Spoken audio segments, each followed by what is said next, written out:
പടത്തിൽ ഒരു 3 പഞ്ച് ഞാൻ മേടിക്കുന്നുണ്ട്. അതൊരു നാഷണൽ ലെവൽ ബോക്സറിന്റെ കയ്യിൽ നിന്ന്. ഈ സിനിമയിൽ എന്റെ ക്യാരക്ടറിന്റെ പേര് ജോജോ എന്നാണ്. ജോജോന്റെ പെർസ്പെക്റ്റീവിലാണ് കഥ നെറേറ്റ് ചെയ്യുന്നത്. ബിഗിനിങ് സ്റ്റേജിൽ ഞാൻ ഭയങ്കര ഡൗട്ട്ഫുൾ ആയിരുന്നു, എന്നെ കൊണ്ട് നടക്കുന്ന പരിപാടിയാണോ. അപ്പൊ പറഞ്ഞിരുന്നു കുറച്ച് സമയം വേണം. റഹ്മാൻക്ക് ഇതാണ് പറയുന്നത്, നിന്റെ കുറച്ച് നാള് എനിക്ക് തരണം എന്നാണ് പറഞ്ഞത്.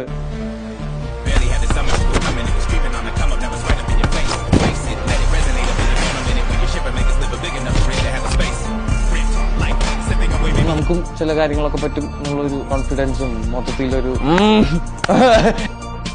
ഇത്രയും നാള് ഒരു പടത്തിന് വേണ്ടി പ്രിപ്പയർ ചെയ്യുന്നത് ആദ്യമായിട്ടാണ്. ഈ പടത്തിൽ ഒരു 3 പഞ്ച് ഞാൻ മേടിക്കുന്നുണ്ട്. അതൊരു നാഷണൽ ലെവൽ ബോക്സറിന്റെ കയ്യിൽ നിന്ന്. ഓരോ ടേക്കും ഇമ്പോർട്ടന്റ് ആണ്. അതിൽ ആദ്യത്തെ പഞ്ച് കിട്ടിയപ്പോ തന്നെ എന്റെ കിളി ഒരു 3 സെക്കൻഡ് സാധനം ഔട്ടായി.